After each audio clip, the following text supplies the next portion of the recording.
Savez-vous comment? Bonjour ENC, aujourd'hui nous allons procéder au sertissage de la valve aortique Medtronic Evolute Pro Plus. De quoi avons-nous besoin pour le sertissage? D'une valve. La première chose est de vérifier avec le médecin opérateur le type et la taille de la valve demandée.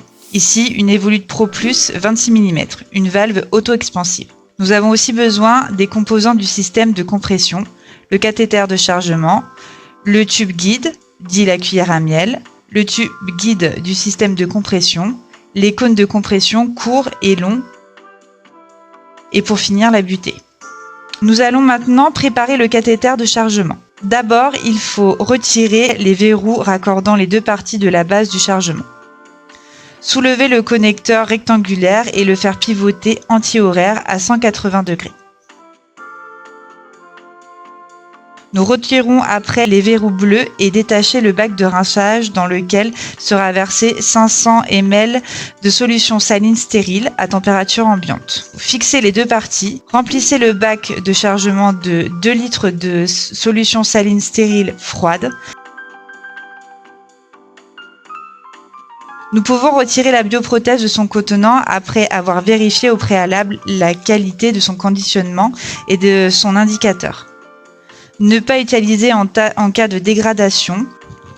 Nous attrapons donc la valve à l'aide d'une pince sur l'une des mailles et veillons à ne pas pincer la partie tissulaire. Il est important aussi de vérifier la similitude entre le numéro de série de l'emballage et sur l'étiquette fixée sur la valve. Nous retirons délicatement celle-ci à l'aide d'un ciseau. Une fois les vérifications effectuées, il faut placer la bioprothèse dans le premier bac de rinçage en la tenant par la taille, puis l'agiter délicatement pendant 15 secondes environ afin de la rincer de son produit de conservation.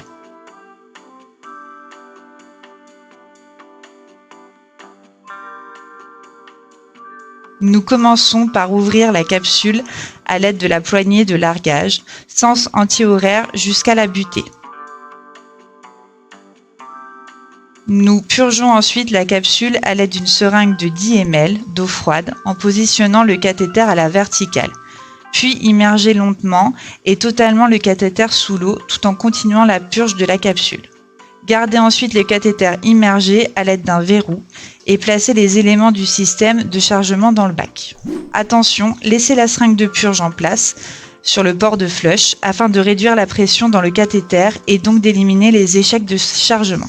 Nous allons maintenant pouvoir effectuer le sertissage de la bioprothèse. Nous positionnons avant tout le tube guide, dit cuillère à miel, bac de verrou en position ouverte sur le cathéter. Nous mettons en suivant la bac de verrouillage en position fermée lorsqu'elle se trouve entre le nez du cathéter et les logements des palettes. Continuez ensuite à avancer jusqu'à ce que la partie distale de la cuillère à miel se trouve entre la partie distale de la capsule et les logements. Attention, ne pas appliquer une force excessive. Nous allons immerger et refroidir la valve dans le bac de chargement.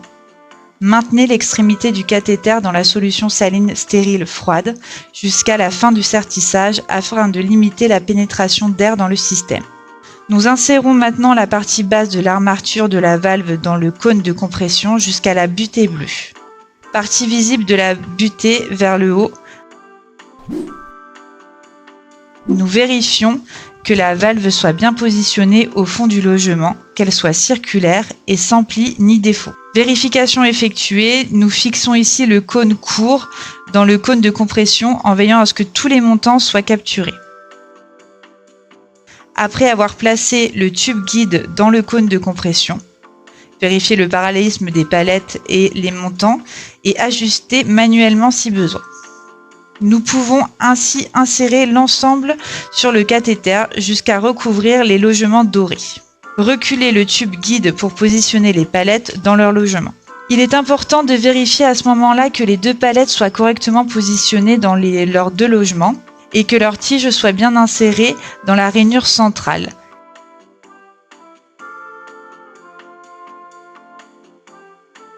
Dans l'étape suivante, nous allons avancer la cuillère à miel jusqu'à ce qu'elle retrouve et verrouille les palettes et les premiers montants. Procédez encore à une vérification. Attention, si vous sentez une résistance, reculez la cuillère à miel et repositionnez le tout. Nous poursuivons en avançant la capsule en tournant la molette de déploiement dans le sens opposé à la flèche, c'est-à-dire horaire, jusqu'à couvrir les palettes. Nous marquons une pause à la moitié afin de vérifier en utilisant le miroir que celle-ci soit toujours correctement insérée.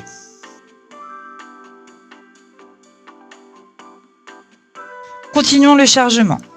Alignez le marqueur radio-opaque de la capsule avec la bague d'entrée dans les cônes courts.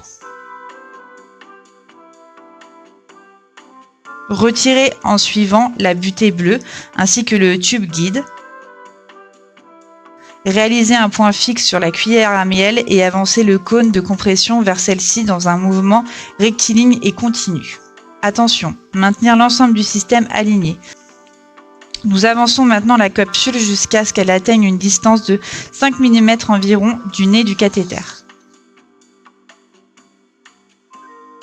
Pour finir le chargement, retirez l'ensemble du système de compression, continuez à tourner la poignée jusqu'à fermer les 5 derniers millimètres de la capsule.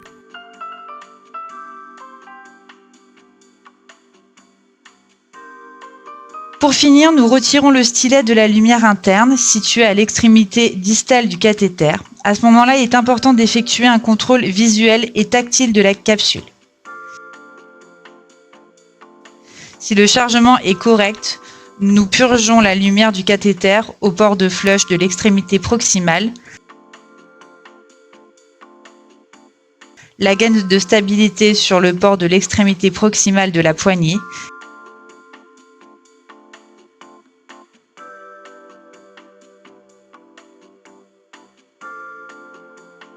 et enfin le port de la gaine inline.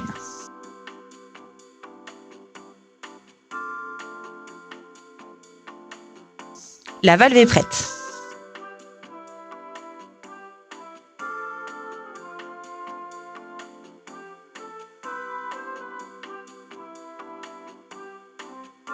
En synthèse, qu'est-ce qu'un mauvais chargement? Par exemple, fermer la capsule sans avoir serti complètement la partie distale de la valve dans le cône de compression égale mauvaise utilisation. Autre exemple, fermer la capsule avant d'avoir réalisé toutes les étapes peut augmenter le risque de plicature de l'extrémité de la valve et celui de rejet lors du contrôle sous fluoroscopie. Si la valve sort du compresseur durant le chargement ou ne peut être sertie dans le cône de compression pour diverses raisons, stoppez et recommencez les premières étapes de chargement. À cette étape, la valve peut être déployée et réutilisée. Qu'est-ce qui est acceptable? Sous fluoroscopie, les mailles de la partie proximale doivent être parallèles au niveau de la base des palettes et celles de la partie distale ne doivent pas se chevaucher au-delà du 4e nœud.